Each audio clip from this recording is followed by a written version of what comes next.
Hi guys, welcome back to my channel. If it's your first time seeing my face, I usually don't look this all glammed up.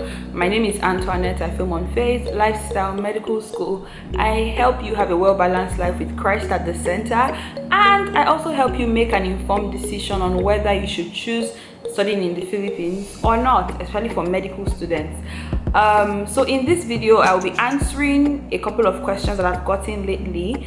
The truth is, in a week I get nothing less than 3 DMs or emails asking me about schooling in the Philippines, and many times it's always around these questions, and in as much as I have answered them in the past, the answers have changed. So that's why I'm doing this video on the things that has changed about schooling in the Philippines. So let's get going.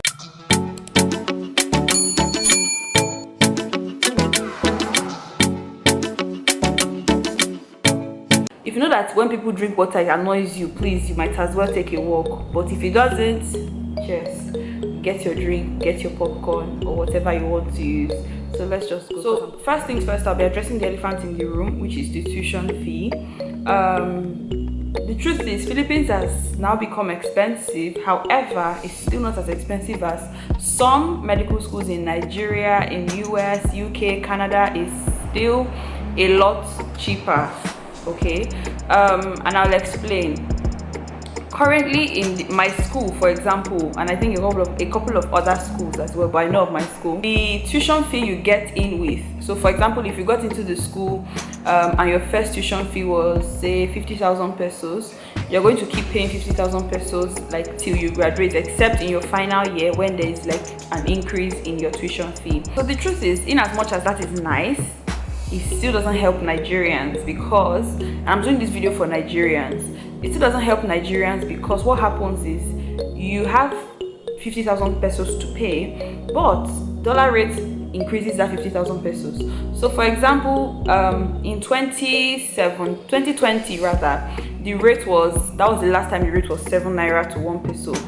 And we literally thought it would drop at some point, because when I got to Philippines I was paying, it was 10 naira to 1 pesos to 1 peso, but it dropped somewhere in 2017 as well.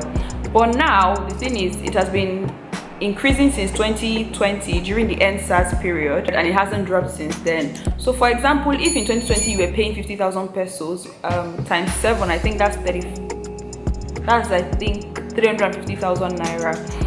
Now what you're going to be paying is now times 12 or times 11 or times, I don't think there's even 10 anywhere.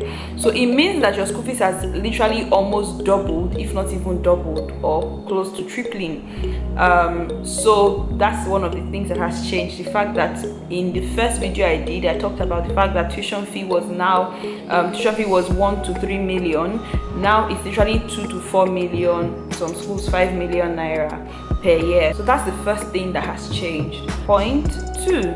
Hi guys, so I made this video about a week ago, and today now is April 2nd, and so I was editing the video and I decided to go over the process again with getting admission in the Philippines. I decided to check all the websites, CHED, DFA, embassy in the Philippines, embassy in Nigeria, and other countries as well. And I realized that first of all, the Philippine embassy in Nigeria now has a new website. So in case the one you knew before was dfa.gov.ph/Nigeria, the new one is abujape.dfa.gov.ph. So please take note. Also, as of yesterday, which is April 1st, 2021, they released a new memo, which I will put on the screen, that visa processing is now back to normal, although the quarantine processes are still not back to normal, so you still have to be fully vaccinated and everything.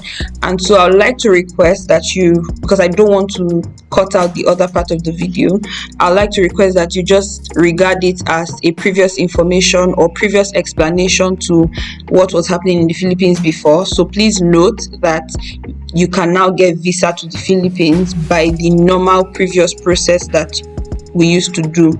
So thank you and enjoy the rest of the video. The second thing that has changed about the Philippines is entry into the Philippines for Nigerians or foreigners. So for countries that need visa to get into the Philippines, You can no longer get visa just like that.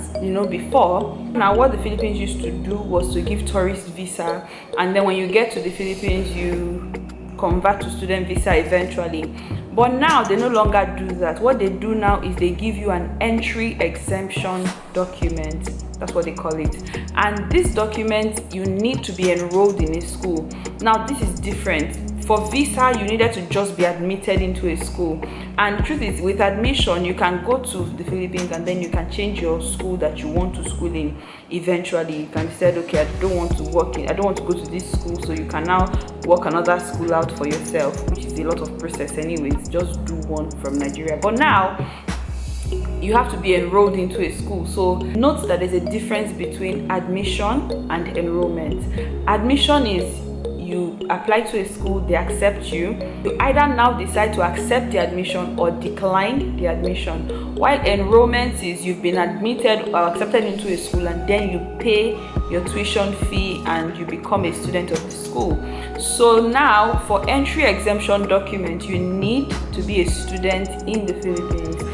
Nobody would answer you in the embassy if you're not a student currently. There is no, I'm going to the Philippines to school. You are supposed to be saying, I am schooling in the Philippines, but I am in Nigeria or I'm in whatever country you are in. So with the entry exemption document, why you need to be a student, I'll explain. So entry exemption document is not just given to anybody. Your school will have to send you, there's a couple of requirements that you have to tender to your school, and this is from the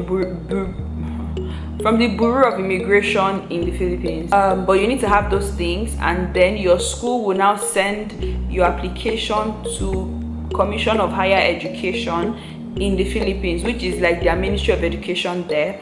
And then, so the Ministry of Education, which is CHED will now approve your documents and then send it to Department of Foreign Affairs, which is DFA.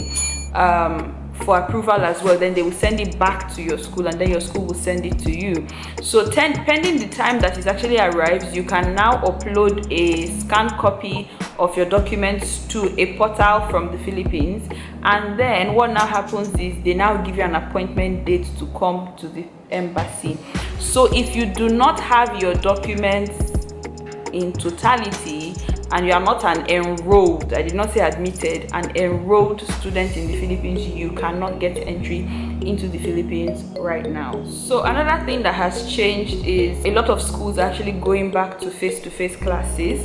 I feel like in August, I'm not sure, this is not certainty, but maybe in August, I think a lot of schools would actually have resumed face-to-face classes, because for me, my classes are already like face-to-face, but not, it's just like maybe 3 people, 4 people, 5 people that are in the Philippines now that are doing it. So it's not like that. But I feel like in August, it will become maybe a lot more compulsory for people to be able to attend face-to-face classes. So that's one thing that has changed. The fact that schools are beginning to open up gradually. So the next thing that has changed, you guys, I'm definitely going to talk mental health in this video.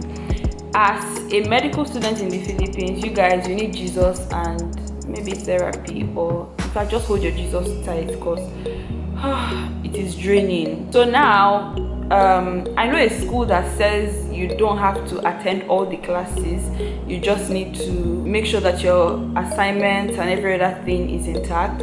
But for my school, you need to attend all the classes. In fact, if you're not attending all the classes, they will drop you from it, and it is draining to be able to be juggling 13 courses at the same time. So you need your Jesus and you need your therapy at the same time. I cannot stress this, please. If you know that you are not sure about studying in the Philippines, please, I need you to do your research. Like, don't ask me questions that are already on Google. It's really stressful to type. There are a lot of times that I don't reply until maybe a couple of days after, because maybe I didn't even see it, or I just was not in the mental health space to actually start replying messages. So please understand that if you know that you're not serious about it, please don't do it. Don't stress that content creator. Don't stress me. Don't stress that content creator you want to stress. Please ensure that you are sure what you want to actually do before you send a message.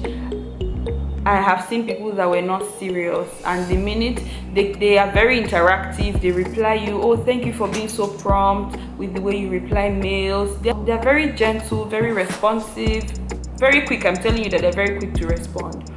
Until you now ask them, so will you be processing the admission? And the whole room is like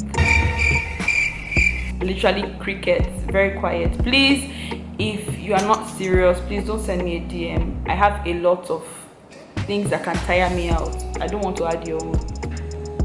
However, what I will be doing now is, and I used to do this before, I used to charge for questions because my time is priceless. I'm a very busy person, to be honest. In as much as I'm always on social media, I am as well as always busy. So please, my time is very priceless, and I would just try to actually be answering questions. But I think what I will do is you can ask me just 2 questions, and after that you have to pay, because you have to pay for consultation, because I cannot be wasting my time to answer questions anymore. So thank you guys for watching. I hope this video was informative. I hope that you picked 1 or 2 things, and I hope this video did what it was supposed to do, help you make an informed decision on whether or not you want to school in the Philippines. These policies are subject to change, especially the one of getting visas and entry exemption documents. They are very, very subject to change, so I'll advise that you also follow up on, I think it's the Bureau of Immigration website, or on Facebook. You can check there, and you would always see their new policies, and even shared as well. So please do your research, do your research. So thank you guys for watching, and I'll see you in my next video. At this point, if you've not subscribed, do you hate me? Okay, no, I know you don't. So please subscribe. Thank you so much for watching. Bye.